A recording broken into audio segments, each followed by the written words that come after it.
once again from ShortMeTina.com with my daily recap. Before we jump into a recap of the overall markets, I want to say thank you so much for stopping in. Thank you so much for tuning in. Today is what, Wednesday? Happy Wednesday. Sometimes I have to check to see what day of the week it is because, like I've stated before, since being on lockdown and in quarantine, like the days have merged. Like, guess what? Like, I know I've been a stay-at-home trader for the last 4 or 5 years, but even with that, like, I still had the ability to go out, right? Whether it be, just taking a break at my local Starbucks or going to the park, or like I was able to travel. Like, there was things to do. So after the trading day, like for example, let's say a Friday, I could meet up for, after hours cocktail or drinks. I could have gone to, like, there was just things to do. Whereas now it's just like everything is shut down. So hopefully, safely, obviously, safely, hopefully we can reopen the economy safely. Because for me, it's really about the safety aspect. It's not even about the financial aspect. Although my heart really goes out to folks that are feeling it right now, or folks that are struggling. Like, I definitely understand. But for me, again, I'm ready to get out, but I don't know how soon that's going to happen. We're supposed to, where I'm at right now, out in the city, we're supposed to reassess, I want to say mid-May. So there's not going to be any movements until mid-May. And just based on what I'm hearing, I won't be surprised if we go into June, possibly July. I mean, this really just blows my mind. But, I mean, we are where we are. And I guess I should, be focused on things that, they always say to, like, just focus on things that are, just be grateful, I guess is what I'm saying. I guess there's a lot of things that I can be grateful for. I shouldn't be complaining. It's not to say that I am complaining. I'm just, back to that whole cabin fever. So after this, I'm definitely going to give my little dog a walk out there because I just need to stretch my legs a bit. So with that said, oh, and also too, I know today there was some positive results from the Gilead trial, right? There was some positive news out pre-market. And I know the stock was up something like 10% prior to market open. I mean, I didn't monitor the stock at all for the day, so I don't know if that trend continued or if it pulled back or whatever, but more than likely either tomorrow or Friday, I'll try to see if I can get a recap into that. So I know the intro was a little bit long. Thank you if you're still here. But I'm going to make it really short. I'm just going to really talk about the three that I've been talking about for a long time, which would be the SPY, IWM, and Groupon. And I'm talking about these because we have sort of I don't want to say repurposed, but we kind of adjusted our positions in some of these trades. So we're going to kick it off with the S&P 500, despite it's a daily chart. Let's just focus in on price action here. So I want to say about 3 weeks ago, or maybe a little bit longer, I'm not quite sure, I was pretty vocal in terms of being short, right?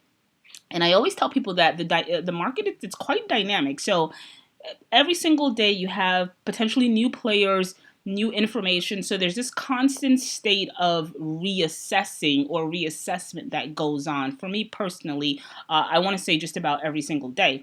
And no different with my short position. So we were short.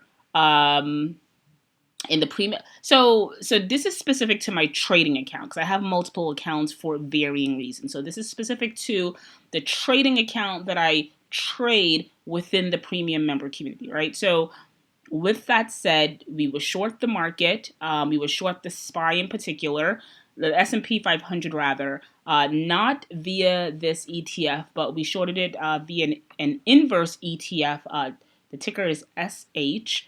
So the numbers will be a little bit off, but, again, looking at the economic picture, I was like, well, there's no way the market should be going up. It should be going down, right? And then I had to remind myself when I saw the market going up that while I do pay attention to fundamentals from time to time, I am a technical trader and I need to trade based on the technical chart. I did not take off my short. I kept it because I'm pretty sure I shorted around a resistance level.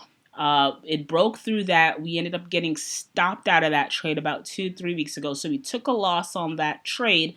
But one of the things that I preach here vocally, but more so in the premium member community, is about containing your losses, right? You're going to lose, right? All your trades will not work out, right?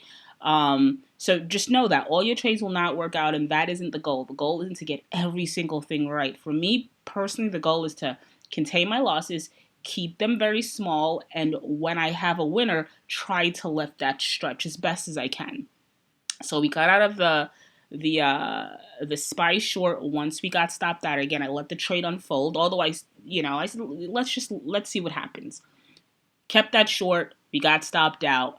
And then realizing that the market was primed to go higher, we actually took a long position last week, although we were waiting about, I think the week prior I wanted to get in, but didn't quite hit our entry. So I had to reassess, but I'll talk about that in the next clip. But ended up getting into the IWM and on a long side, and we got rid of that today too, but I'll explain that in a little bit. So to the SPY, so no longer short the SPY in the trading account in the premium member community.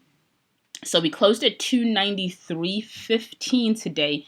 And the videos that I've done, I want to say the last few trading videos, I've said that, if we get a break above that 280 to 285 level, I can see this running to potentially 300 and beyond. So today we went as high as, very surprising, up about north of 3% on the day. We got to a high of 294.88, pulled back to close at 315. So potentially I think we might be on our way to that 300 level, and maybe at that point we might be getting a little bit toppy, and so it may take a next leg down. All right, so right now, just based on what's going on, you potentially can see a SPY in the 300. I hope that makes sense. What else? All right, and so we have the IWM daily chart. So back to what I was saying before about going long the IWM. So I actually wanted to get into this a while ago. Like I said, about 2-3 weeks ago, I had a buy set at around $100, which was, I want to say, it had to be somewhere around here. I want to say early April, right around here. I wanted to get in around 100. Missed the mark. We like missed our entry by like 3 or 4 points, literally. Like I wanted to get in around 100. When the market actually dipped here, it went to a low of like 102.60. So didn't end up getting the fill. We're not chasers, so we waited for another setup, and that setup came. Around here when I was doing the videos, I said, well, you know what, a break above 120 and this can run. So for me, 120 was like my focal point, or anywhere within that vicinity. So that could be 120, 119, 118, 117. And so we actually ended up getting in within that 117, 120 range, which occurred last week. And although I see this potentially going to 140, maybe even beyond, with the high of 136.85, we were up north of 20% in an index within a week. Like, that's not a long time to be up 20%. So I said, you know what? That's a quick win. We ended up booking that win today. And so now we're out of our long position, and we're waiting for another trade or another setup to develop. Again, I'm not saying that it's going to pull back here, but just given that, again, we got into this around 117 to 120 last week, and it's already up north of 20% in 1 week. Like I had to book that gain, and now I'm just going to wait for another setup. So we closed at 135.41. And nice. I mean, it's up literally up 5% on the day. It's insane. And probably up over 50 or close to 50% from the lows of March, but that's another story. So we're just going to wait for another setup within the IWM, but it was a good trade on our end, and we're going to wrap it with Groupon. I just want to give you an update on that one. All right, so let's wrap it up and round it out with Groupon, ticker GRPM. It's a daily chart. So we off about a little north of 6% on the day. I don't know what's going on in after hours, but I see a code here of 131. Remember, we were in this trade for several weeks. I want to say probably we initiated the position in March under $1. And I want to make this clear, while I still think that it can get to $2 or $3, from our point of entry to today's high, we were up close to 100%. So I thought it was wise to actually take profits.